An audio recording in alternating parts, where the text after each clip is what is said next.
इस तरह के चोली कट ब्लाउज या मधुवाला ब्लाउज के पैटर्न की ड्राफ्टिंग आप कैसे कर सकते हैं। इसके लिए आपको सिंगल टक्स वाले ब्लाउज की ड्राफ्टिंग कर लेनी है और शोल्डर से लेके जो आपका बेल्ट वाला पार्ट है वहां तक की लंबाई में 1 इंच प्लस करके इस तरह से मार्किंग कर लेनी है। जैसे कि यहाँ पर 12 इंच था तो मैंने 13 इंच पर लिया है। अब कमर के 4 भाग करके जो भी फिटिंग का निशान है वहां से इस तरह से नाप लेना है और जितना भी इंच हमारे पास एक्स्ट्रा बच रहा है उससे हमें टक्स बना लेना है।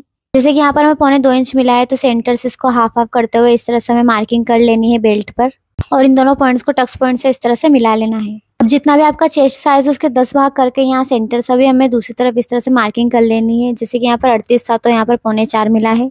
टक्स से इस पॉइंट को इस तरह से गोलाई देते हुए मिला लेना है। आप चाहे तो फ्रेंच कर्व से भी गोलाई दे सकते हैं। गले की चौड़ाई के लिए 3 इंच पर इस तरह से मार्किंग कर लेनी है और इस निशान को हमें इस तरह से स्ट्रेट कर लेना है। अब इन दोनों पॉइंट्स को आपस में इस तरह से मिला लेना है।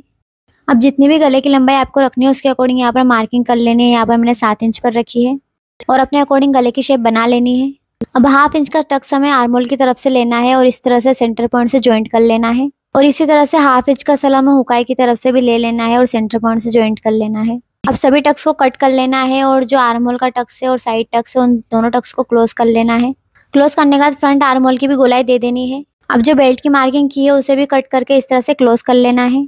अब चोली वाला पार्ट लेना है और उसमें भी आपको टक्स की जो कटिंग है इस तरह से कर लेनी है। इस तरह से सिंपली आप चोली पैटर्न वाला ब्लाउज बना सकते हैं। Thanks for watching and follow for more.